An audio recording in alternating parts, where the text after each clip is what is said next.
Martinez because he was trying to regain his composure because he was just so upset at losing, and that's the kind of drive and determination it really takes to become a world champion, and in today's case, hopefully a national champion for him. Yeah, the way he's listed his accolades, it makes me feel like he feels that he's only as good as his last tournament. Right. And that is a great mindset for a senior to come into he has to set a bar for himself when he's playing at such a high level. We got to take a peek at their prizes. I love how we have a little bit of a prize cam nowadays. Hey. That prize cam is going to be pretty helpful when it comes to determining if there's ever going to be some crazy business going on. But there is a handshake, and that means that it's going to be the start of the game. We have a Trubbish start for Brady against a Joltik, and the Trubbish immediately has a Floatstone attached to it. A Hoopa right away gets to get Brady any 3 EX Pokemon he wants to get. That's going to help him set up immensely right now in this first turn. Yeah, it looks like he's going to go ahead and grab some of the staples of his deck, the Seismitoad and the Giratina EX. And also a Shaman. He's going to get himself a couple cards. That's about the standard setup that you can get with a Hoopa. That's going to be a couple of your main EXs that you're already playing in the deck in order to be able to attack with and whatnot. And then you obviously have the Shaman to help you just gather up all these extra cards in order to actually start attacking. Right. When Hoopa was released, a lot of players were like, what deck does this go well in? Because we know it's good, but we don't know where it fits, because it has to go in a deck that either abuses the bench with Skyfield or a deck that doesn't need much bench. This is one of those decks, the second one. Right away, a Giratina gets a double Dragon Energy and potentially a Fighting Fury Belt attached to it. He's still debating on the Fighting Fury Belt, but that double Dragon is exactly what you want to avoid seeing if you're Patrick. There is nothing you can do short of a Jirachi attack to try to stop your opponent from being able to Chaos Wheel you out of the game, because all you do is play double colorless energies, right? So if they can just take out the one double colorless energy and play from you, then just never let you attach another energy, you're obviously not going to win that game. Yep. Brady had an interesting decision there. He could have played the puzzle piece and got himself one more card off of Shaman. He would have seen the top 3 cards, then drawn the top 3 cards. It wouldn't have made much of a difference. He chose to hold on to it. I like that play. Ends up drawing into an N. Yeah, an N does draw both players 6 new cards. Remember, Patrick Martinez only has a Joltik in play. He's going to need to get some additional Pokemon, but meanwhile, we see Brady with maybe not the perfect setup, but it's as close as you're going to be getting. You know, this is exactly what he was looking for. He knows also in the matchup, I bet if he had a double colorless in hand along with the double dragon, he still would have chose the double dragon and played it onto the Giratina and opted not to go with Seismitoad. Giratina is so strong in this matchup. Now, we see Crushing Hammers. We see, obviously, Shamans and whatnot in Brady's hand. But more importantly, we see that double Dragon Energy. That double Dragon Energy, as long as that Giratina doesn't have any crazy business going on against it in this next turn, is going to allow the Giratina to start Chaos Wheeling as early as next turn. And now just a Sycamore here from Patrick is going to just make him discard the other 6 cards in his hand and draw him a fresh new 7. He absolutely hated that 7 cards he had. I'm sure he wanted to see Battle Compressors and a lot of the staple cards that we see from Night March. It's actually very uncommon to see a player just have to use Sycamore like that. Indeed, and I did see at least an Ultra Ball in this new hand from him. So he's going to be able to start using some Shamans. He's going to be able to start at least drawing a few more cards.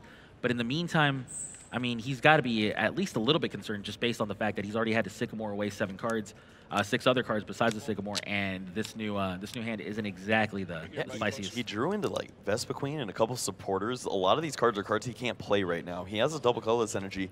He may have to commit it to the Joltik and just hope he draws a Battle Compressor off of the Shaman that he's going to get here, so that he can get a knockout and maybe find something from his prize cards. The thing about Garbodor is that it's not really the most important Pokemon in this matchup. Really, the only thing that you're worried about is getting a Giratina active and Chaos Wheeling, right? Exactly. So Brady doesn't mind losing this Garbodor or this Trubbish right now, as long as that Giratina keeps that double Dragon Energy attached to it. And we know that he's not going to play a second Trubbish. We know that he plays one, but he's not going to play it down because he's going to start the 7 prizes from here on out.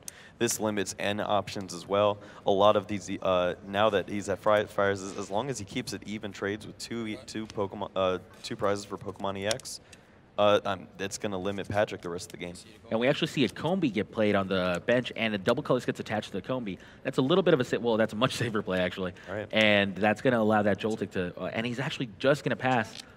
That's an interesting play by Patrick. I actually kind of like it because it doesn't overcommit into this board right now, and it lets him keep a double colorless energy in play against this very brutal looking Giratina. Yeah, now Brady has the Zoroark. The Zoroark is brutal. Energy.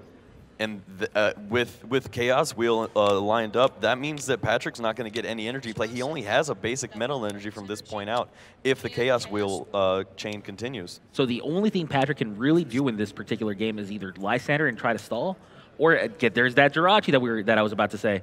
That Jirachi is the only other option that he really has, but he only plays one basic metal. Yeah. And we've already seen, we see at least one Crushing Hammer in Brady's hand. So if that basic metal ever goes to the discard pile, the only way he'll be able to get it back is double puzzle time. Yeah. We see that he does have free retreat, and he did draw 7 cards. I do not see the metal energy, though. So I don't see a metal either, man. Not too many options.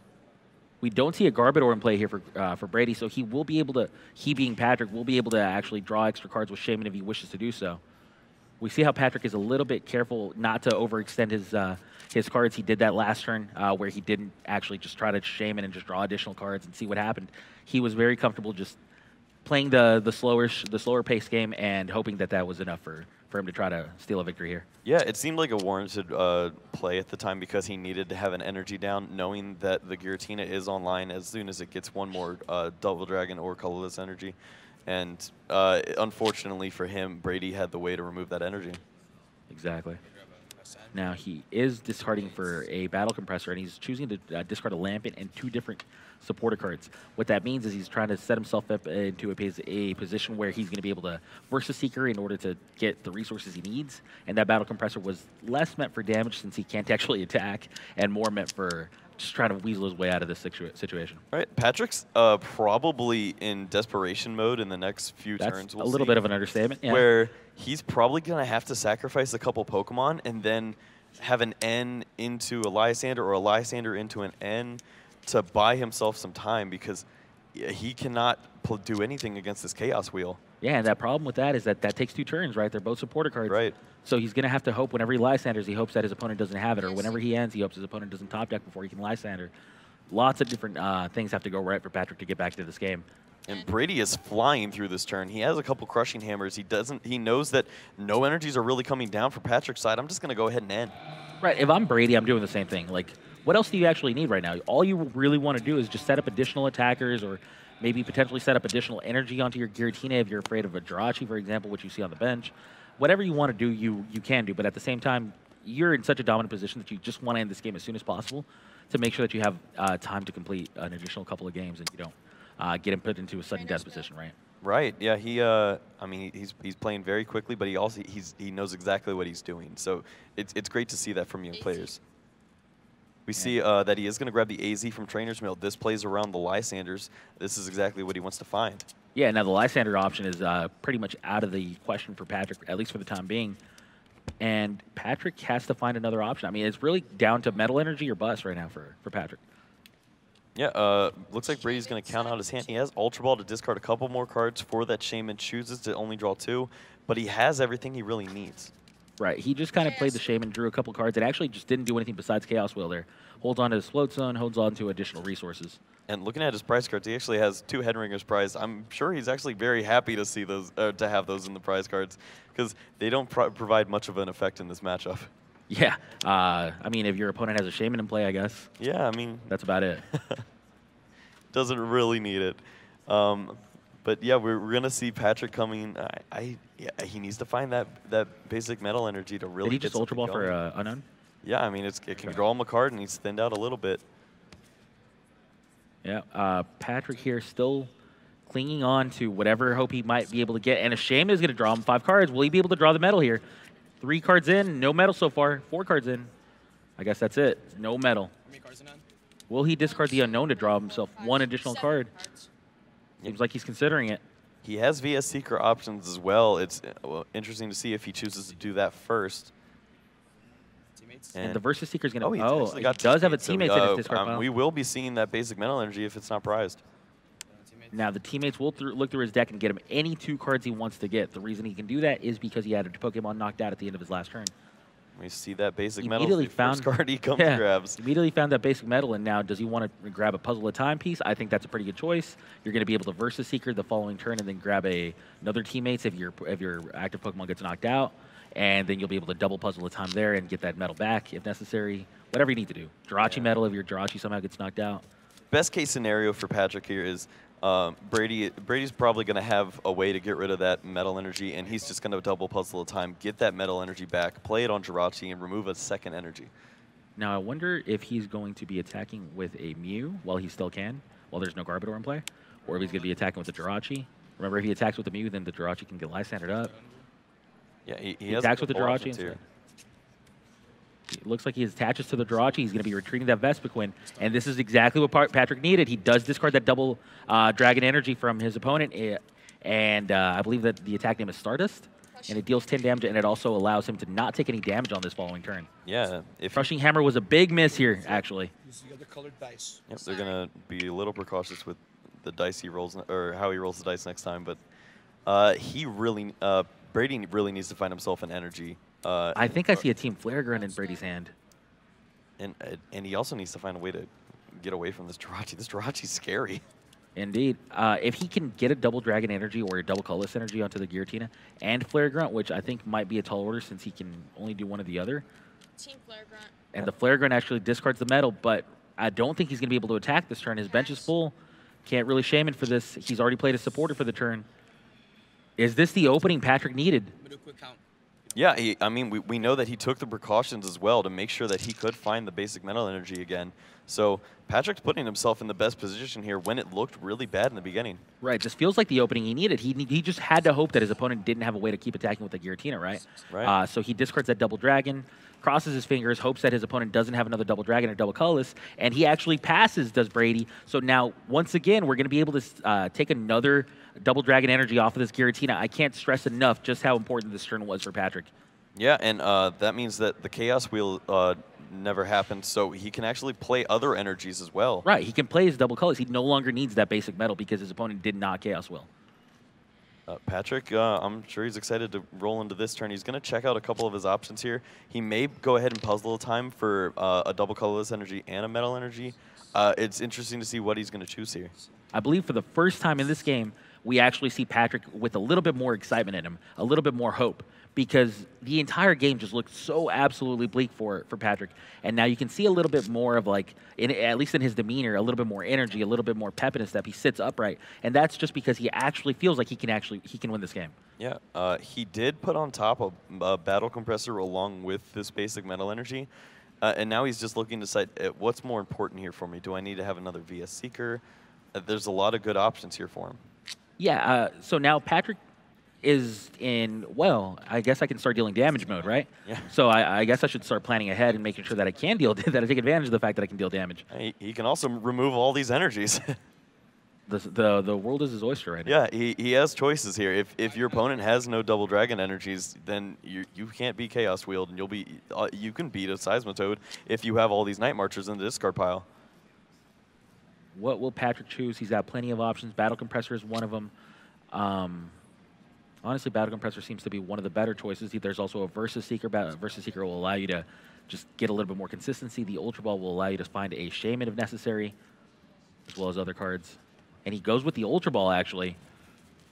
Interesting play. I guess he's got something on his mind that he wants to grab with that Ultra Ball. He has some options. He may also just want to get some of the cards out of his hand, like another Night Marcher. Yeah, the Ultra Ball does let you thin your hand out with, like, for example, that Joltik that he's got in his hand, as well as, I believe, a Delinquent. Yeah, he doesn't want that right now. Delinquent, as techy and cool as it is not particularly strong in this matchup and specifically in this situation. Right. Yeah, I could see it coming into play really late in the game to make sure your opponent can't draw into anything. But for now, it's safe in the discard pile. All right. Now, he is searching his deck for any one Pokemon that he wants to get. The ideal Pokemon would probably be a Shaman here. Just refresh your hand, even though I guess his hand is relatively stacked. Maybe a Combi. Lots of options. Yeah, he looks to be eyeing an Unknown. Unknown is also solid because not only does it draw you an additional card, but it'll also fill up your discard pile for the Vespiquen, which is sitting in your discard pile or in your bench. All right, and he also has the option to do this whenever he really needs it. He may feel like he doesn't, if he's not going to be using a Night March or a Bee Revenge attack, which he's already attached for the turn. He wants to make sure that he doesn't run into a Garbodor problem. Yeah. So aside from that, that's pretty much it. A Crushing Hammer here for Brady. Will this Crushing Hammer hit? It does not. That's another miss here from Brady. Yeah, and frustration might be starting to settle in here. It feels like things are starting to turn around here. Well, Yeah, I guess they definitely did. Brady's probably feeling the pressure right now. He needs to find some energy, and he just hasn't been able to find any. Right now, he's just going with the plan of, you're removing my energies, well, I'll get rid of yours. At this point, really, Patrick didn't need that that metal quite as much. Brady has 0 energy in play, but I guess Brady really didn't have too many options here. As well as Brady started, he really did not get any additional momentum going after that second turn. Once he got that second double dragon energy, that was really the final energy he got to see for until now. Right. And now with Patrick staring down a pretty empty board, at least energy-wise, he has escape rope. He can start attacking with either Night Marchers or with the Vespa Queen. He should probably choose the Vespa Queen to start, at least because he has the free retreat. He can make his choice later in this turn. Patrick's one escape rope was very timely here, as it allowed him to get that Jirachi out of that active spot. It didn't have any energy attached to it, so it wasn't going to be able to retreat. And now that Vespa Queen's active, he can, he being Patrick, can start doing other things. He does discard that Unknown, draws an additional card. Does he have enough Pokemon in his discard pile to start knocking things out? Well, it looks like Trubbish couldn't fall. The Trubbish is definitely in danger here. Now, will the X's be in danger at the same time, though? Yeah, it looks like around 11 right now, so 130 damage. Good eyes. Oh, the Lysander.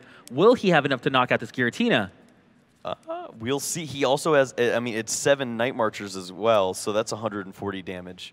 So he's getting close. It looks like he's actually going to Sky Return this turn. So what he's going to be doing is Sky Returning that Shaman into his hand. That's going to actually get that liability out of the board here. So Brady isn't going to have an easy 2 prizes to be able to take later in the game. But more importantly for Patrick, he's going to be able to set up this Giratina to get knocked out in the near future. Yeah, he sends up Mew, which is a little susceptible to a Garbodor. But actually, looking at Brady's hand here, he has a pretty clean turn of just using AZ on a Shaman. To draw a bunch of cards. He has the Ultra Ball. He had the choice of going and grabbing the Garbodor right now if it's not in his prize cards. Obviously, that would shut off his own Shaman. He would have been holding it. So he chooses, I'm going to go ahead and draw 6 cards. Okay, so Brady is going to be able to make that play if he chooses to. Does seem to me like that would be the wise choice. It looks pretty good right here. Well, you know, he can also potentially AZ up the Giratina. He does have some options, but I agree that the Shaman play is the better play, potentially. AZ. Sure enough, picks up that Shaman. Shaman will be coming down, draws 6 cards here for Brady. Does Brady get what he needs? Does he finally draw out of this situation? He does draw a double color, so he'll at least be able to start attacking with that Seismitoad if he chooses to. Yeah, he's going to need to find a way out of the active spot, and it doesn't look like he has one right now. No, it doesn't seem so. He has a Trainer's Mail, which is going to find him a puzzle at a time. One half of the puzzle at a time piece, I guess, puzzle. The puzzle at a time puzzle is now completed. I've just been calling them puzzle pieces. I like to play on words. Let's see here. No, I definitely don't see any way for him to get the Giratina out of Go to the mailbox one more time. Another mailbox.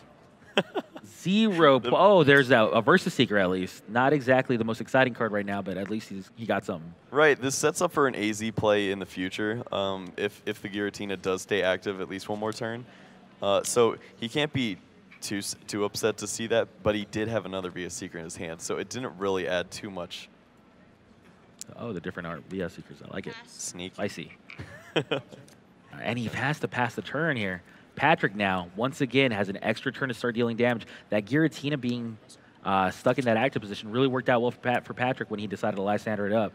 A Battle Compressor now is going to allow more Pokemon to go into this discard pile, and now Vespiquen is really starting to get pretty beefy. Yeah, he has the option, I believe, to get himself up to 14 Pokemon in the discard pile, which means he's almost in range of knocking out anything on the board with Vespiquen alone. Night Marchers are probably going to be able to take anyone right now after this Battle Compressor. What other options does he have? Is he just going to shuffle his deck up? And he only has something like 8 cards left in his deck. And this is where Patrick's expertise with this deck comes in hand. He knows that he has the options to get himself a little more damage, but is it more important than having cards in your deck? Because you don't want to deck out. At a certain point, you want to knock out non-Fighting Fury belted Seismitoads in one hit, stuff like that. Well, the good news is he has Grass Weakness, so Vespiquen can handle him. This is true. This is very true. Now, the Night Marchers, I want to say that there's 7 Night Marchers. There might be maybe a couple more off camera. I would hope that there's a couple more off camera. 7 doesn't seem like enough this late in the game. Yeah, he's going to go ahead and end. An N is actually going to only give Brady 4 cards, and Patrick is going to refill his hand back up to 6. And this is perfect. This is after Brady finally had one big explosive turn in the hand. Patrick's able to nullify anything that happened. Patrick's only seen 2 double colorless energies, right? The one he hasn't played and the one that he got discarded on the first turn.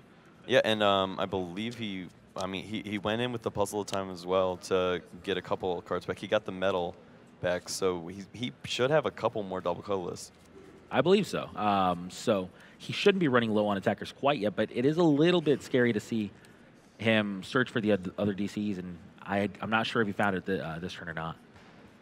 Yeah, looks like we should Might be have found seeing Mew abusing that free retreat cost and coming up to knock. We'll see a knockout on the Giratina EX. Mew, light as a feather, does go to the bench, and Vespiquen comes up active. That Giratina does get knocked out, and Patrick Martinez evens things up at 4 prizes apiece. We do see one of those double colorless energies is prized, so I believe he has one more to work with until then. Brady, getting tired of not attacking, will finally attach a double colorless energy to his own Seismitoad. And now I believe that's a Parallel City, Jim. Parallel City? Yeah, he Parallel Cities and says goodbye to his Hoopa, and we will see 7 fresh cards off the Sycamore. That Hoopa going down is Last pretty nice, card was a double colorless, so he also is going to set himself up in the future turns as well. Jeez. A Crushing Hammer here. Can he get rid of that double colorless energy attached? Oh my God, another Tails. That's 3 Tails in a row here from Crushing Hammer on Brady. Yeah, he keeps trying a different way to roll the dice. It just doesn't seem to be working for him. Trainer's Mail here finds 2 puzzle time pieces. He can only take 1 though. Yeah, I'm sure he was wishing to get both of those pieces, but one should be fine for him at this point. Parallel City getting that Hoopa out of the bench there is actually pretty nice for Brady. It's going to allow him to avoid any type of Lysander shenanigans.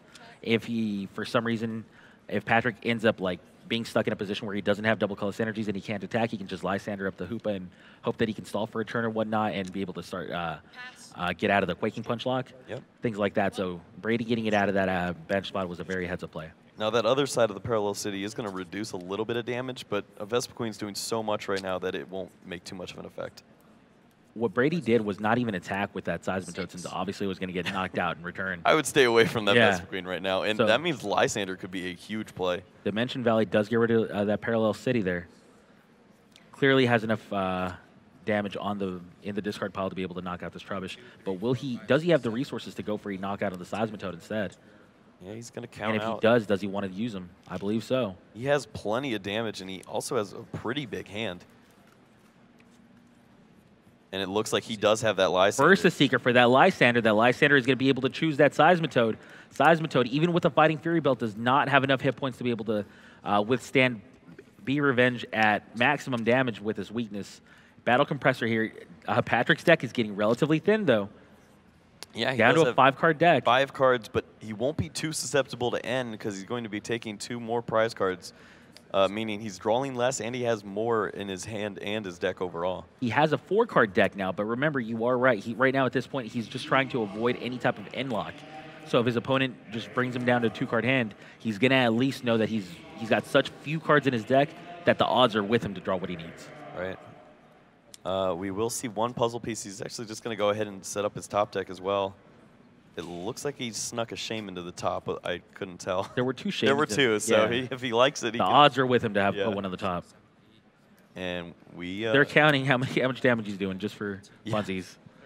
I know that should be plenty. Be Revenge does knock out that Seismitoad. 2 more prizes taken by Patrick Martinez. We see how the last 2 prizes remaining in Patrick's side are not particularly important here. Will Patrick be able to close this game out, which, like we said, was a really uphill battle for him? It's a tough matchup. But he seems to have been able to get himself out of that luck with the Jirachi, and just Brady has not been able to come back.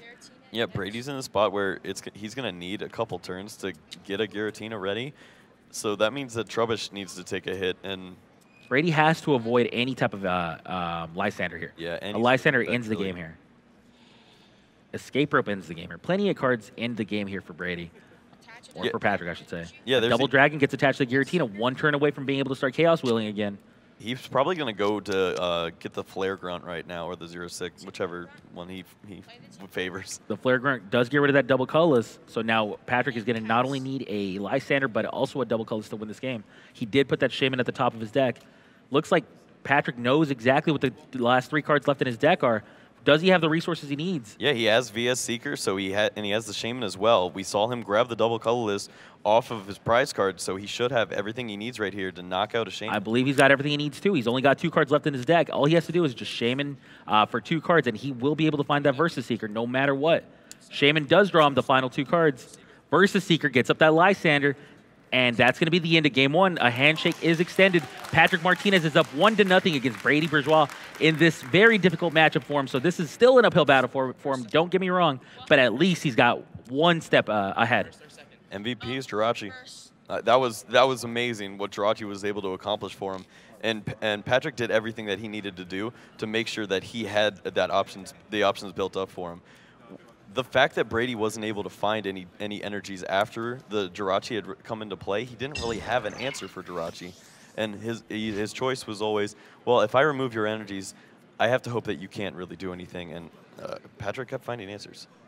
Yeah, honestly, even with the Jirachi, I've seen this matchup play out. I saw this matchup play out late last night. Even with the Jirachi, you're still not in a good spot. Yeah, I remember you telling me. Yeah, your opponent is just like, well, I guess I'm going to Crushing Hammer that energy away. And most of the time, half the time at least, you're going to see that Crushing Hammer go your way instead of all 3 of them being tails, right? Right. But even if you don't have the Crushing Hammer, you have Flare Grunt, you have Quaking Punch locks you can establish. You have so many different things you can actually do to just stop your opponent from being able to just keep attacking you with this Jirachi. But what ended up happening instead was that as soon as that Jirachi got its first Stardust attack in, we saw Brady just draw a couple of cards and pass. He had no other options. He didn't have that extra energy to be able to at least reestablish that Chaos Wheel and stop him from being able to attach a double colorless energy to be able to Stardust again. Right, Brady has an option coming into this next game. He has to decide, do I try to focus on the Seismitoad EX here, or do I focus on the Giratina again? The Giratina was very susceptible to Jirachi. Seismitoad's very susceptible to Vespiquen. So you have to hope that maybe I can stop the items before this Vespiquen can even become online. If I can stop you from getting enough Pokemon in your discard pile so that Vespiquen can't one-shot my Seismitoads, I can buy enough time to maybe set up a couple Giratinas, be ready for that Jirachi in the coming turns. Right, Brady had plenty of options. I don't think attacking on turn 2 with Giratina is necessarily a bad thing for Brady, right? It was fantastic. It's a great thing, right? But the problem is that he has to be able to keep these energy coming. At one point in this particular matchup where your opponent plays a Jirachi, you're gonna get one of your double dragon energies discarded. That ended up happening. Yep. You have to be able to replace that energy and knock out your opponent's metal energy. They run a very limited amount. I mean, 2 at most, right? So you discard the first one, you attach another double dragon, you Chaos Wheel again. Even if you don't deal damage, at least you have the Chaos Wheel effect on. Then all of a sudden your opponent goes like, all right, I'll attach my second metal or whatever, or I'll puzzle a timepiece here. Give my metal back. Okay, fine, I'll do it again. 2 double dragon energies. 2 double dragon prize cards. Prize cards. And we see the metal energies in the prize cards. The metal energy in the prize cards is actually really big. That's the worst card that he could have had in the prizes outside of a Jirachi. Yeah, if we see a Giratina come on, it's actually no response unless he can get a Lysander stall. So Patrick Martinez, unknown to him, actually is in a very tough spot here if his opponent does establish a Chaos Wheel. We see quickly off of the Trainer's Mail, we're going to see an N. I expect to see a couple more cards come down. He has actually, he doesn't have too much he can really do. He has Float Stones that he can play on the Seismitoads if he wants to thin out a little more before he plays this N. Now there is... Well, does he want to... well, obviously he's going to want to start Quaking Punching next turn. But did he want to play any resources before playing that end? He chose not to. Yeah, he had 2 Float Stones, and then he had other cards that were just situational cards he can't really do anything with right now.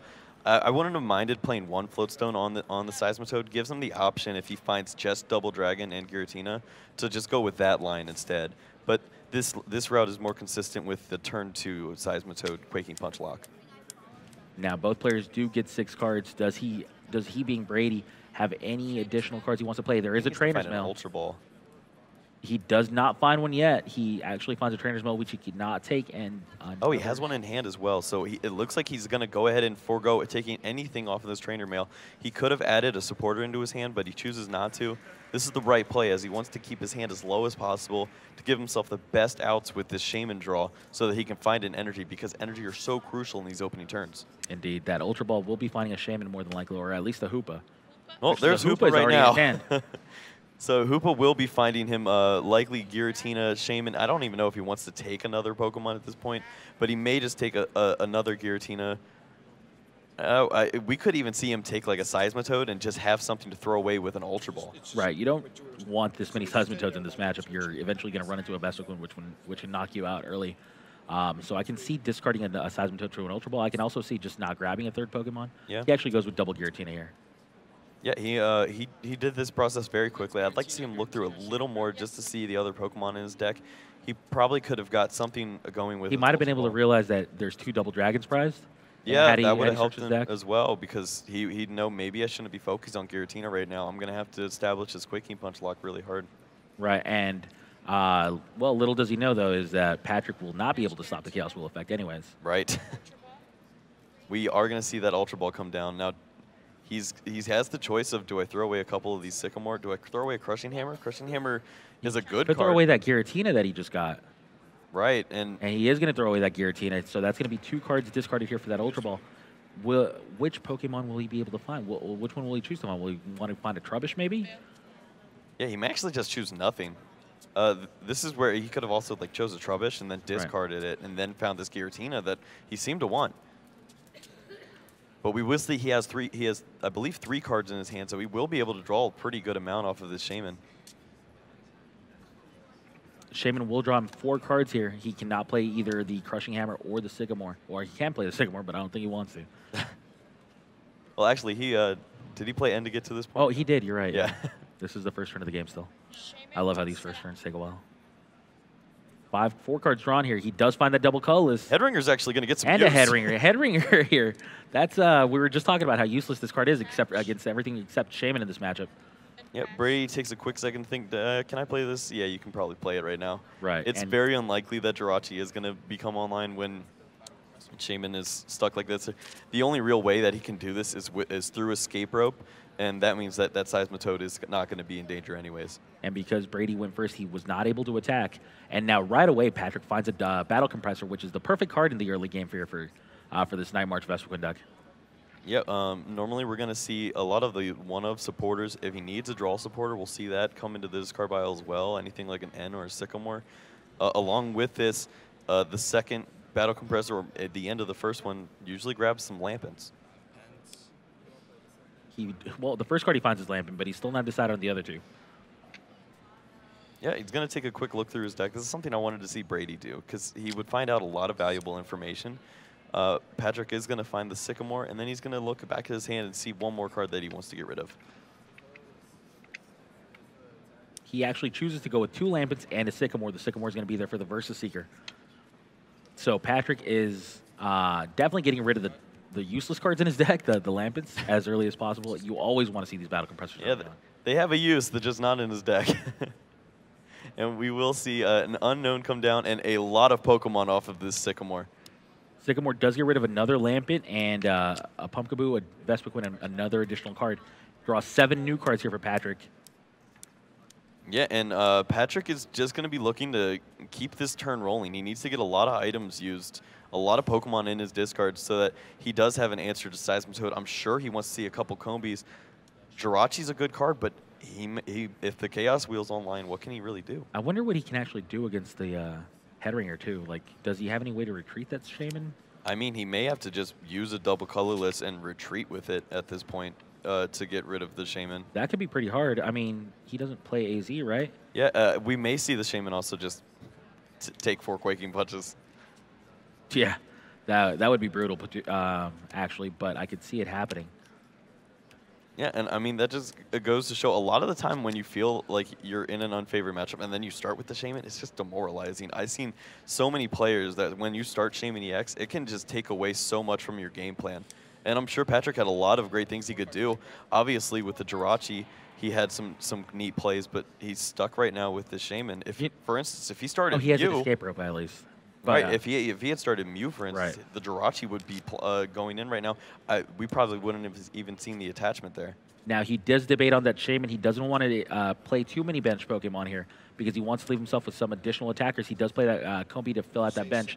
Now, remember, Patrick looked through his entire deck multiple times. I wonder if one of the cards he was looking for was Metal Energy. I really hope it was because it's one of the key cards in this matchup. And if he was looking for that Metal Energy and didn't find it, I hope he plans around around this Jirachi situation because he needs to try to avoid any type of Giratina Chaos Wheels at all costs. Yep, Patrick is going to go ahead and take the risk of playing the double colorless energy on the Combi right now. This does play a little into Lysander and a Fighting Fury belt, but he's going to go ahead and take that risk. Now, remember, the only card that Patrick has to get rid of this, or to get the Shaman out of the active spot, is an Escape Rope, which he will not be able to play past Quaking Punch. So he only has this one turn to find this Escape Rope. Yeah, and it looks like he's digging. Can he find the Escape Rope? Honestly, it feels to me like that's the one card he's digging for. And we see a Dimension Valley. We also see a puzzle piece. Plays as many items as he can before he gets locked out of them. And, I mean, he has another double colorless energy. He's going to set it up as the bottom card. He has Sycamore to draw into all these cards as well, though. And Patrick does have to pass here. Brady now able to start attacking. He does immediately attach a Floatstone to that Hoopa. Crushing Hammer is Crushing Hammer. Crushing Hammer misses again. Another miss here by Brady on this Crushing Hammer. And these double colorless energies are just sticking to these bees like honey. Yes, that was just said. And we will have the Sycamore come down. That is 7 cards. He also has another Crushing Hammer. Maybe 5's the charm. We'll see. He has the Parallel City. He can. For his sake, I really hope 5's the charm because this is starting to get a little ridiculous for Brady. Yeah, he's going to go ahead and choose what he wants to get rid of. He considered getting rid of one of his Giratinas, but he instead got rid of the liabilities. Yeah, normally you would get rid of Hoopa, but he's already played that Flowstone on it, and he wants to have a free retreat option. Right. Double colorless energy does get attached to Giratina. Will he play the final Crushing Hammer? No, he just Quaking Punches. Yeah, and now, depending on how many Pokemon Patrick has in the discard pile, retreating with this double colorless energy and attacking with Vespiquen is a real option if he's able to find one off these 7 cards. So I wonder how many Pokemon he has in his discard pile. He doesn't need too many in order to knock out the Seismitoad. Now, we do have to keep in mind Parallel City is going to be -20, reducing a little bit of that damage. Weakness is going to help, though. He could find a Dimension Valley here, though. He actually, I don't see anything green in that hand. So that means he really can't do too much. Well, he's retreating. Yeah, it looks like he's just going to sacrifice Joltik and hope that a Sycamore next turn possibly could help him out. So the reason he did this was because he does not want to get put into a Flare Gun position where he's like, oh, okay, well, I didn't hit what I needed. I'm just going to keep my Shaman active. No, he still needed to retreat. Right. And since none of his Pokemon have free retreat, he has to get rid of the Pokemon that is easiest to get knocked out here. Now, he might activate the Combi here. If he has a Sycamore in hand, I would think he's going to activate Combi. If not, then, okay, there's a Jirachi. He's going to be able to attach a double colorless because his opponent is not Chaos Willed yet. Yeah, very sneakily, Brady has already set up a Giratina, and he also, off the prize cards, drew into that Double Dragon when we saw that there were 2. He does have 1 in his hand as well. So he has a lot of the options that he didn't have last game, even though he's facing the same foe in Jirachi. Unknown does get discarded here to draw Patrick an additional card. And that's green, but it's not a Vespiquen. Now, remember, Jirachi will be able to attack with the double colors for now, and he does attach to it.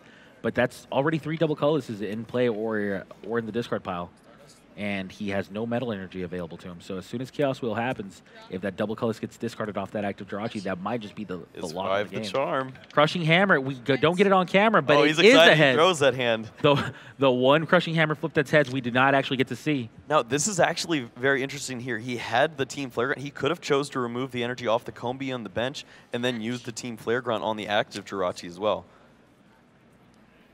Yeah, that's an interesting play, but I guess he wanted to see if he could maybe get out of the Seismitoad out of the active spot. Yeah, he could possibly find a Floatstone here. He does find a Floatstone. Look at that, he found it. So it does pay off for him.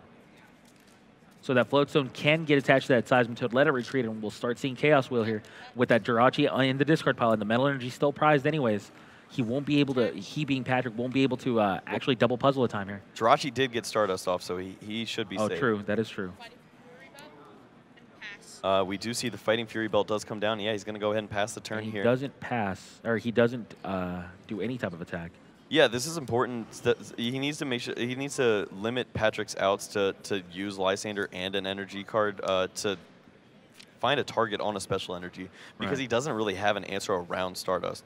Remember, there's only one double colorless left in the deck. He still has puzzle at times, but he's been using them, one by one. Yeah, he's been in a position where he has to play very aggressive with those puzzle time. He doesn't get the full use out of them. He's going to go ahead and check out the discard pile. Just give himself as much information as he can before he gets into this turn.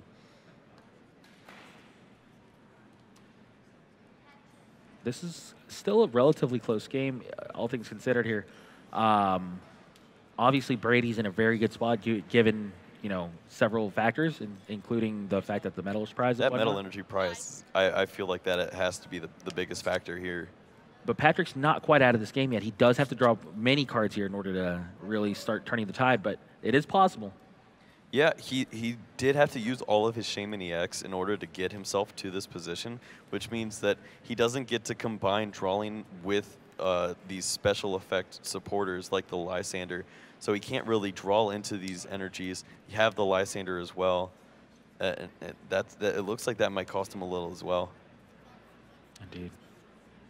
Battle Compressor getting rid of the useless cards and at the same time adding more damage to the attacks of these Pokemon. It's interesting to see him discarding Lysander here while he's under a Quaking Punch Lock. He can't get that back with a VS Seeker, but... Well, he's not under Quaking Punch Lock right now. Oh, well, if he comes back into it. Right. This is his one turn. Remember, he's got one final double colorless, and luckily for him, it's in his hand. He's going to set up the play here. You can see him mapping it out with his hands. He's thinking about it. If I use this escape rope, this happens. So you escape rope. Obviously, he activates the Hoopa. He's trying to set up a play with the puzzle pieces and a Lysander. And I guess he's going to see what happens. How many Pokemon does he have in the discard pile there? So is he going to be able to, or is he going to choose to just Lysander up a Giratina and attach the double clutch to Stardust? I'm not sure. Escape rope actually instead. Yeah, it looks like he can escape rope. Knockout instead with a Joltik. Yeah, he's gonna go ahead and attach the Joltik. I wonder how many. He can't knock out a Fighting Fury Belt to Giratina, but I guess he does have enough to knock out this Giratina now. So down goes a Giratina, and Patrick does take his first two prizes of this game. Still no Metal Energy. He was so close to it. He was on the right side, but not the top of the prizes. He gave himself the best opportunity to draw into it. He said, "All right, I need to draw this Metal Energy." That might be game, set, match right there. He does discard the double colorless off the benched Combi with a Xerosic, and he's going to be able to Chaos Wheel, knocking out this Joltik and leaving Patrick with 0 energy in play. And under the Chaos Wheel lock with no Metal Energy anywhere in his deck, we might see the end of this game. And sure enough, it looks like that's a scoop here from Patrick. He gives him back his head ringer, says, no, it's cool, this game's over. It's yours.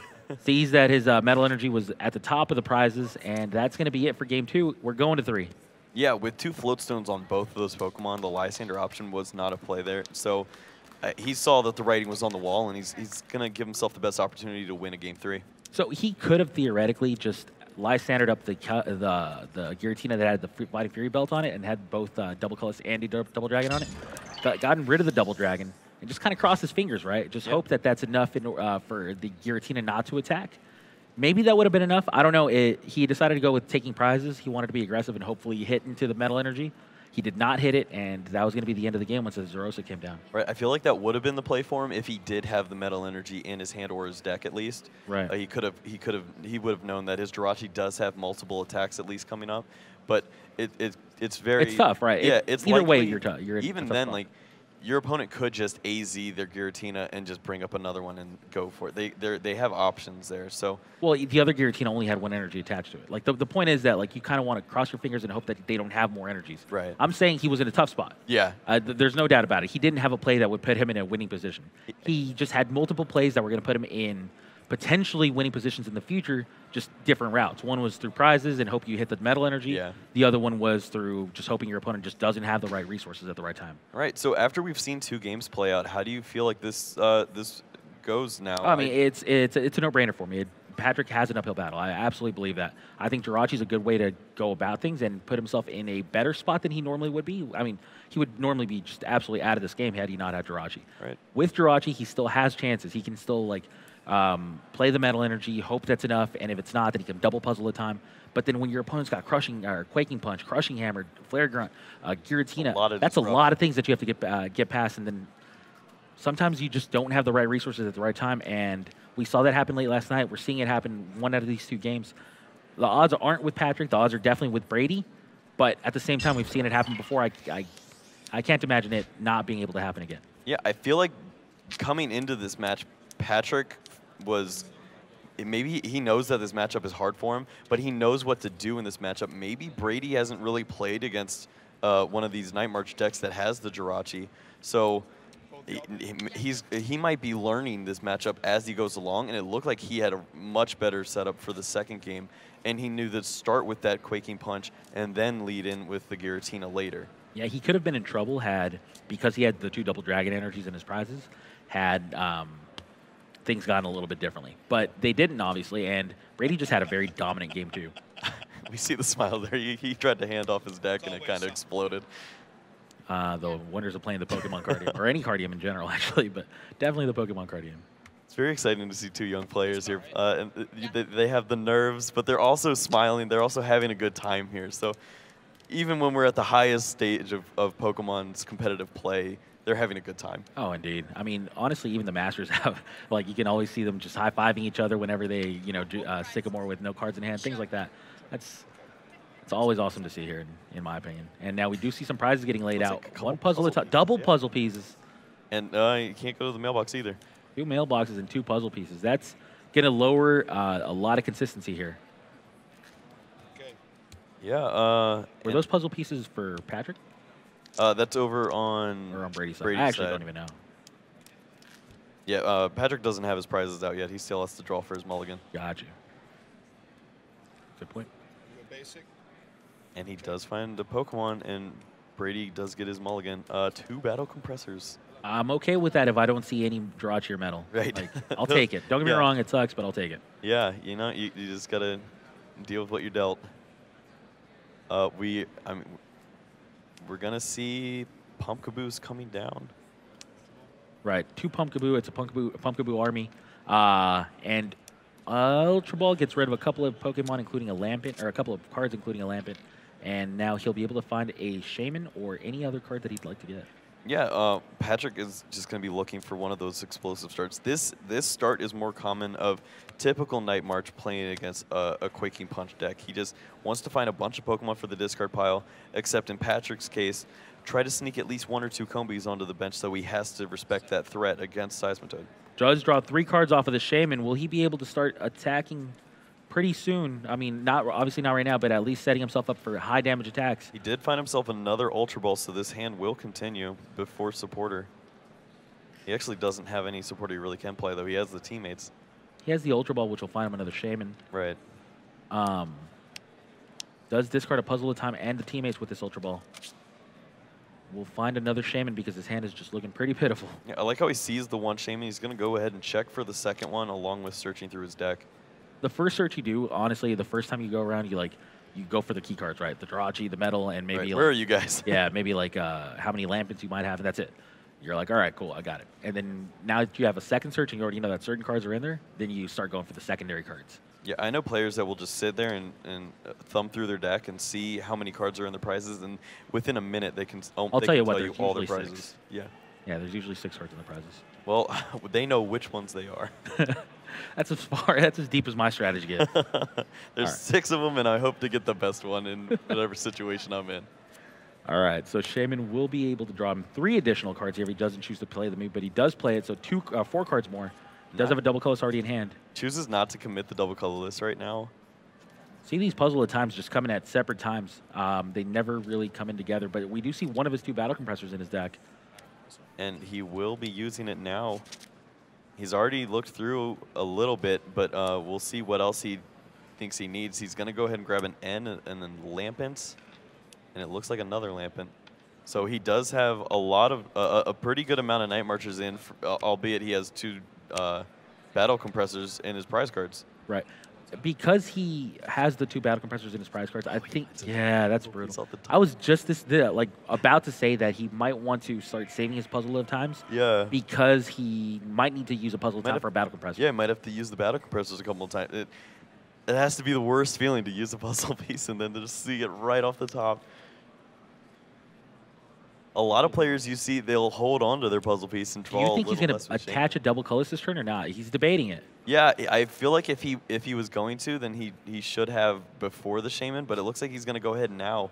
This means he would have drawn one more card. That one more card happened to be puzzle piece there. Ooh, and if he would have just discarded the, unknown to do it too, yeah. Obviously. I mean, yeah. Known, but still. Hindsight. And the Sycamore. Oh, okay. So he was debating on. Wow. Okay. So he gets rid of a double colorless energy from his hand with the Sycamore. Yeah, and he does find a couple Combies, which is what he wants to find. He also has VS Seeker. He can use this now before the Quaking Punch lock starts. And he does have another energy, so that pretty good hand off of that Sycamore. He has one more puzzle at a time in his deck. He has one in his hand and two in the discard pile. It would be very unfortunate for him if he has to use it by itself again, or if he chooses to use it by itself again. Yeah, we see. He's thinking about it. He really is. And he uses it by itself again. There will be no double puzzle at a time this game. Right now, I think he's just trying to get the maximum use out of it before Quaking Punch starts. So I can understand this. He sees the metal energy. Might want to put it down a little bit because he doesn't need it right now. He doesn't have Jirachi. We do have news, by the way, guys, that in the other match, we already have a winner, so we will not be able to go to that match at the end of this game because Nolan has defeated his opponent Joe in, I believe, 2 games. Wow. And that's a Manectric deck. Yeah, the Manectric deck did end up beating well, it was a Vespiquen Night March deck as well. Yeah, so we will have Manectric in the finals waiting for one of these 2 players. We do see the VS Seeker. He did end up taking, I believe it was a Sycamore, yeah. And he's just going to try to continue this chain along. He actually only plays down 1 Combi. So Brady is now able to actually start taking his first turn of the game, and right away attaches a double colorless energy to the Seismitoad. Ultra Ball here from Brady. He actually has 2 puzzles at a time, and he has nothing to go find. Right. That's always the problem whenever you have the double puzzle at a time in the opening hand. You're just like, man. He has the Hoopa here. He can go grab himself a Shaman and a couple other Pokemon EX and see how his hand really unfolds using this Shaman. Maybe he finds another Ultra Ball, and he's able to find himself some effective cards to reuse with the puzzle at a time, maybe Crushing Hammer. Right. It's going to be an interesting situation where he's not going to be drawing very many cards because he's going to have so many cards that are stuck in his hand because they're puzzles.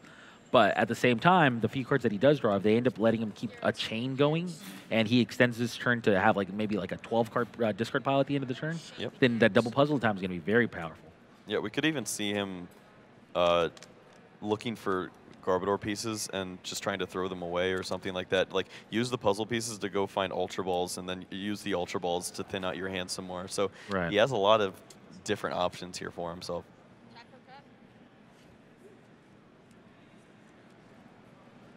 So Brady considering playing another Giratina. He is going to play the other Giratina before he Shamans. Shaman is going to draw him 3 cards. Will these 3 cards continue? Well, there is a Crushing Hammer and a Double Dragon. Yeah, he did. He accidentally saw the top card of his deck. I think it was a card, even a card under that. I couldn't tell. It looked like a lot of them got stuck together. Yeah, and unfortunately he flipped them up. All right, so we will reveal it is a Crushing Hammer on the top. So both players do get to see that. I wonder if they're going to randomize it or. Yeah, usually we just keep it on top. They try not to affect that, and both players. The Crushing Hammer here is a big flip.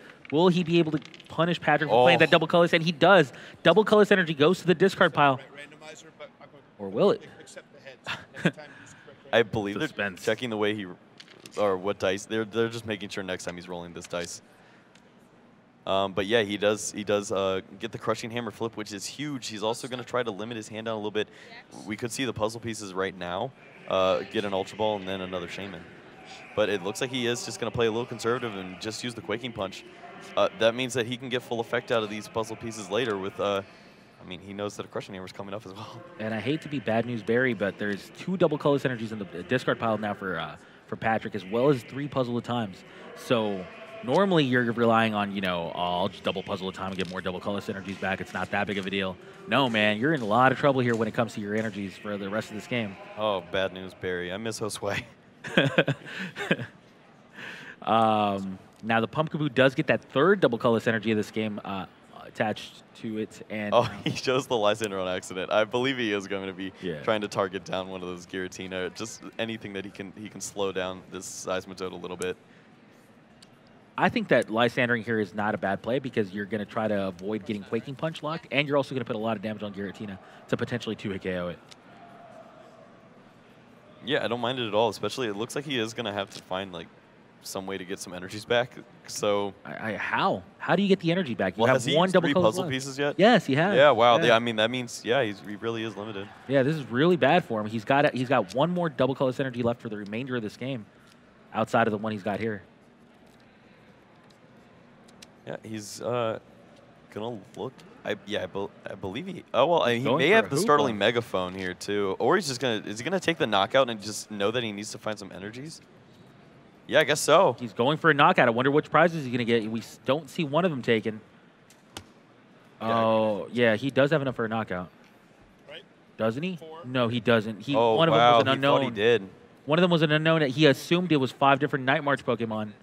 Oh, the unknown, yeah, it snuck in there. I mean, that's what happens when you have 2 Battle Compressor prizes. You don't find them, and he just wasn't able to get enough, and he just seems dejected. He throws his hand. And we do see that Hoopa is just a little bit short. That means the Flowstone is going to help him retreat, and we will see a Quaking Punch on this Pumpkaboo. 3 double colorless energies are going to be gone. There's not much that Patrick can do from this point on, and the Giratina has an energy on it as well. He might be able to start a Chaos Wheel. I mean, even if he doesn't start a Chaos Wheel, he has one more double colors to go through. That's it. Right. He already, I mean, it's all public information. He sees 3 puzzle at times in the discard pile. He sees 3 double colorlesses in the discard pile. Patrick plays a standard Vespiquen Night March deck. There are no other surprises here.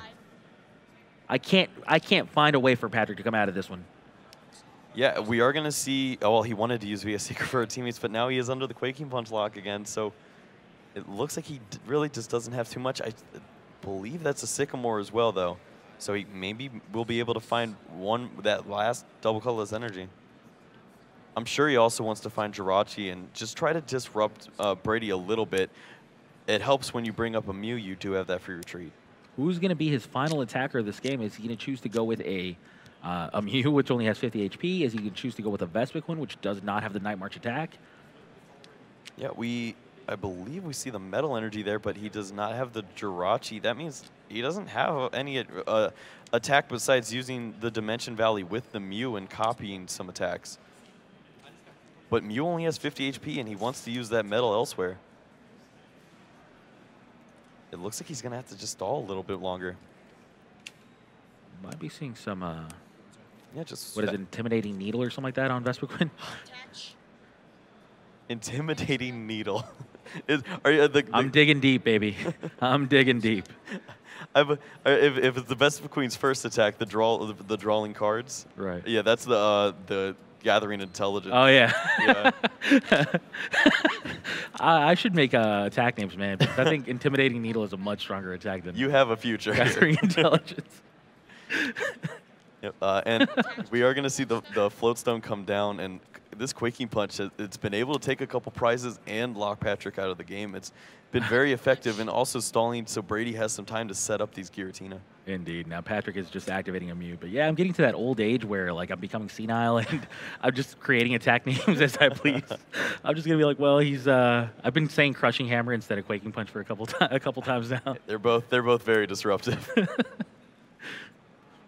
We do see the Mew active again, free retreat, but what can he really go to? There's not much there in his hand. Metal Energy in his hand, but no double colors. Remember, 1 double colors left in the deck. He actually, it looks like his only option to really continue on with an attack is to just use the Sycamore right now, discarding the Metal Energy before it had any effect. No. There's always Intimidating Needle. Never forget. We could also see him, he could attach it to the Mew and Sky Return. There's ways that he could keep that Metal Energy around. But I don't know what he's going to choose here. Well, he does have Night March as an option as well now. You're digging deep as well because we're looking for a way for Patrick to be able to. Where is it? Again. Yeah. Remember, if he had access to a Lysander, he would be able to Sky Return and knock out that Hoopa. Yep. And bring that metal back. Now, very important here, playing that Combi down means if he does find Jirachi, he actually has no room to play it down. So he went ahead and said, the Jirachi won't help me enough here, and if I do find it, then I take that risk. Chooses the Sky Return. Which Pokemon will he bring up to the active spot? Will it be a Combi? Will it be a Joltik? Will it be a Shaman or a Vespiquen? Yeah, he's running out of Pokemon to sacrifice to the Seismitoad. Joltik's normally what you give him, but it almost seems like you have to give him Vespiquen or something that will survive a turn.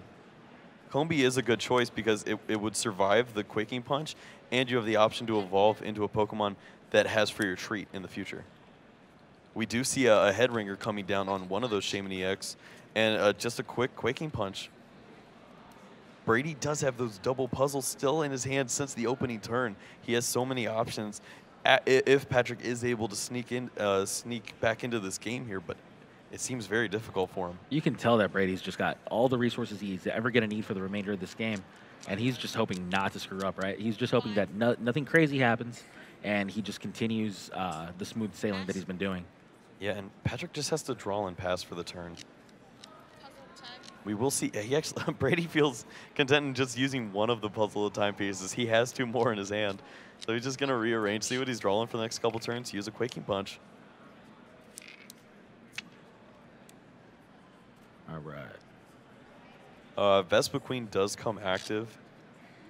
Patrick should have one more energy, but he has not been able to find it. I mean, if it's near the bottom of his deck, there's nothing he can do. It's been a bad run out for him, if I'm being honest with you. Like, the fact that he had to Sycamore away one double color synergy after attaching one on I think the first turn of the game, and then he was playing single puzzle at times just because he was afraid of his opponent doing a turn 2 Quaking Punch, which makes sense. Yeah. Very little you can do in the spot. We will see Lysander, but he is going to choose which one he wants. Can Brady put this game away? He's going for a Lysander as Patrick. Now he attaches the metal energy to Mew. Yeah. He could have gone for a Lysander on that Hoopa. Yeah, he had the option to take a couple prize cards here, but it seems like he wants to buy a little more time for himself. Indeed. He doesn't think that he can just win this game by going aggressive here. He knows his resources are limited. Now, little does he know that Brady's hand is just really stacked. Brady is not afraid of anything. Yeah, a lot of the times when your opponent's just drawing and attacking, that means that they have a pretty bad hand, but Brady's hand is amazing, and he just holds on to all of his cards. Another Sky Return now. Is he going to activate the free retreat, or is he going to activate something with 1 retreat cost? Goes for a Pumpkaboo in the active spot here. Now, Brady immediately draws his card. Does he have what it takes to continue the prize barrage? Yeah, right now an AZ would be a phenomenal card to see. He does find a Sycamore. Remember, that Sycamore would get rid of the 2 puzzle times, which means he'd have to use them first. Or he'd want to use them first anyway. Yeah, I mean, if he does choose to go with that route, right. If that is his only play, then... Well, unfortunately, a couple of these Floatstones are already on some Pokemon, so he doesn't have that option to himself either. Does he only play 2? Let's see. Yep, 3. He plays 3 Floatstone. So he could find one more. He could also, if he had AZ, he had cool 2 puzzle at times here. Looks like... I mean, if I'm him, maybe... Is he going for some Trainer's Mail? I was thinking maybe 1 Trainer's Mail and something else to hedge my bets, but he's going for the double Trainer's Mail. He's going for that Floatstone. Finds a Zerosic and a Flare Grunt. Not the most exciting cards in this matchup. He had an interesting play there. For instance, if he had the pieces, he could have Zerosic'd his own Floatstone off and then puzzled for the right. Floatstone and got it onto... There were a lot of cool plays there, but unfortunately, just the way that it worked out, he wasn't able to find it there. All right. All right. Let's see. Another Trainer's Mail. Does he find a Floatstone? So far, no good. Zerosic's back. But yeah, it looks like he has the Parallel City. He can remove this Hoopa off the board, which means Floatstone is in his discard. But he has no way to get them back now. We have seen the 3rd puzzle time fall. Right. And this looks like, as small an opening as it is, I don't know if a Quaking Punch can happen this turn. Well, he's thinking of Shamaning here instead of he does still have that Sycamore. Yeah, this is the only way that he can use the Shaman. He's then can Parallel City and get rid of that Shaman. Got it. So yeah, he does get rid of that Hoopa, which had tons of damage on it, and he gets rid of that same Shaman, which just came down to draw him a card. Wise play here by Brady. He still wants to probably Sycamore here. He's looking for that float stone. Yep, he finds Ultra Ball, finds a second head ringer, a bunch of. Yeah, He finds a double colors as a way to attach an energy, but still not exactly what he needs. Attaches potentially to the active Giratina. Yeah, he's gonna play the head ringer here. Fortunately for Brady, or for Brady, Patrick doesn't really have a way to retreat and use a Jirachi to punish the double colorless attachment to the active Giratina, so he might go ahead and just do that now and threaten to Chaos Wheel in the future. Gotcha. Let's see here. Now, since Brady will not be able to retreat in the near future, will Patrick try to take advantage of that and try to continue that kind of like a lock, or is he going to just say, you know what, like just because you couldn't retreat last turn doesn't mean you're not going to be able to retreat this turn. This isn't a strategy I can keep going with for very long. Remember, Patrick still has 6 prizes left to Brady's 3, and Patrick has very few resources remaining. Yeah, this is a strategy that is limited because Brady has options like AZ and stuff in his deck. He also has that other float stone. Right, and the worst part is that like you're nowhere near attacking your opponent because your opponent's only got like. He's been draw passing from a beneficial standpoint. He has 30 cards left in that deck at least. You're way behind in every single metric in this game: energies, prizes, deck count. I mean, everything besides bench Pokemon, I guess. Technically, you can bench your opponent first, but that's not happening. And finally, he does have the Jirachi and the Metal Energy in his hand at the same time. And, well, I believe so. I can't tell. But and there's no energies on the active. And there's also no way for him to get the Jirachi active now. Right. Finally does decide to attach that double colorless energy to that Giratina. Versus Seeker will bring back that Sycamore. Well, he cannot use that. I believe he Sycamored earlier this turn. Or no, was that a full Shaman draw? This is a brand new turn. Okay. And we see he's got a couple of energy in his hand as well. You might not have noticed that Brady passed a turn just because Patrick literally went like, well, okay, I got nothing, go. Oh, wow, yeah, that turn flew by. I mean, that just shows how many options Patrick really has. Yeah, very few, there's if any. There's not much that he can really do. He has Escape Rope. He could hope to get sneaky and remove a double dragon off of the Giratina if he chooses to bring up that Pokemon active. It would have to be an absolute. A lot has to happen, right? I mean, we see a lot of energy already in play here for Brady. Jirachi's got a tall task ahead of him. Patrick's just gonna pass. And double dragon energy gets attached to this Giratina. That Pumpkaboo will get knocked out here if Brady decides to attack. But will Brady make any additional plays first? First the AZs. So AZ is going to be a supporter for the turn. Now he's going to Chaos Wheel. Down goes Pumpkaboo. Brady down to 2 prizes left. Patrick still clinging on to hope, but what does he really have? Patrick has this Jirachi. We saw this become effective earlier, but he also has the way to retreat to it, so he can remove a double dragon energy, and he has the end, so he can limit Brady to only 2 cards. So Jirachi Metal does finally get to come into play since now he has the bench space for it, or whatnot. But actually, I guess just a situation for it, where his opponent doesn't have an active Pokemon with a retreat cost ahead of it. But now the N is going to bring Brady down to 2 cards, while Patrick has 6. He found Floatstone and a double dragon energy off of that. That's the best draw possible off of that. Amazing. Now remember, he won't be able to deal damage to this Jirachi, so he still doesn't have a way. Well, there's a Sycamore to go with that. How about that? 3-card hand? Wow. But he just passes. Yeah, he's just gonna let these energies be removed off of the Giratina and wait for the Jirachi to be active with Stardust, and then he's gonna start. Interesting play here by Brady. I mean, that's the problem with that against Crushing this Hammer. Jirachi. Well, he got heads. He can remove this metal energy too. So very limited options here. The last double colorless in the deck would have to find its way onto the Jirachi, and then he's limited to 10 damage a turn. And that's just that's going to be the final energy for Patrick. I mean, the thing about this Crushing Hammerhead heads is that it doesn't. Well, I guess it is relevant in case your opponent has the Lysander. Yeah, I mean, this is the turn that Brady really he understands that if I don't have any special energy, Stardust has no effect. I have no way to get around Stardust, so I just have to give you a Pokemon that has no energies. Since I had no Pokemon with no energies, I have to let you remove one more.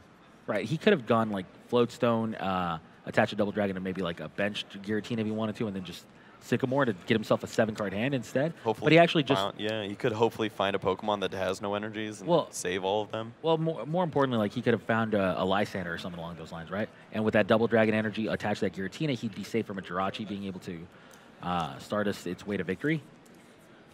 Yeah, I mean, these Shamans are 2 easy prizes when he has the Fighting Fury belt on. But you could tell that Brady's playing very conservatively here because he just does not want to run himself out of resources. He doesn't want to put himself in a spot where he just accidentally gave Patrick an opening here. Patrick, once again, three puzzle at times in his discard pile. A single double colorless left in his deck, and it actually is in his hand right now. So that's going to be the final energy he's going to have available to him for this entire match. And he has to get 6 prizes with it. And he only has something like a 4-card deck. Yeah, I think the writing's on the wall at this point. I mean, he understood that one misplay was probably very key in getting him into this position, but he also had a lot of things that didn't go his way in the opening turns. I'll be honest with you. A lot of players on the West Coast respect Patrick as one of the best players in the game, not just in the senior division, but in the actual game itself. Yeah. And I'm not just saying that. I actually truly, I know these players truly believe that, but he's got such an uphill battle that I don't think even he can, play his way out of this one. Yep. Yeah. I mean, he's gonna take his time. He has a little more time in this turn to see what he wants to do, but Brady with a Floatstone, he will just be able to put a Chaos Wheel out, and that should be sealing up the game. Tough spot here. Will Brady be able to seal up the game, or will Patrick find a way out of it? We'll have to wait and see. The moment he commits to double colorless energy will be the final energy he has available to him. Well, this is his last hurrah. He is going to use the Escape Rope here. Escape Rope brings that Jirachi back to the bench, and it's going to activate the Vespiquen. Yeah, he can take a knockout here. He would be return knocked out, and that is the last energy that he has. So he has to have another plan, and I don't see one that's too effective. Realistically, you need to knock out the Giratina. That's the only thing you can do. But Giratina has, what, 220 hit points right now? Yeah, he's a big boy. He with the Fighting Fury belt on, it's and also the Parallel City pointed his way. It's a lot of damage that he would have to come up with. Just about the only thing Patrick can do here is what he's doing, which is going to be Sky Returning with Shaman, dealing 30 damage and ensuring that the last double colorless is still in his own hand. And Brady does draw another double colorless energy himself. Now activating the Giratina here, he's going to be able to knock out that Vespiquen and bring himself down to a single prize. Yep, knockout there. Down to 1 prize here for Brady. Will he be able to close this game out against Patrick? Patrick still has 6 prizes remaining. What can Patrick do? 6-1 in the final game, 3 minutes left. Brady has to feel great. Major props to Patrick for not conceding and still trying to find any potential way of winning this game. He knows that there is no other games for him throughout the remaining of this weekend. This is it. If he does not win this game, it is all over for him, and the weekend is going to be over and up to Brady. Patrick does extend the hand. That is going to be it. Brady does win this match. Very unexciting final game, unfortunately, for him because he just did not have anything going. But Brady earned this victory. Brady is going to be moving on to the finals of the Pokemon Trading Card Game United States National Championship Senior Division.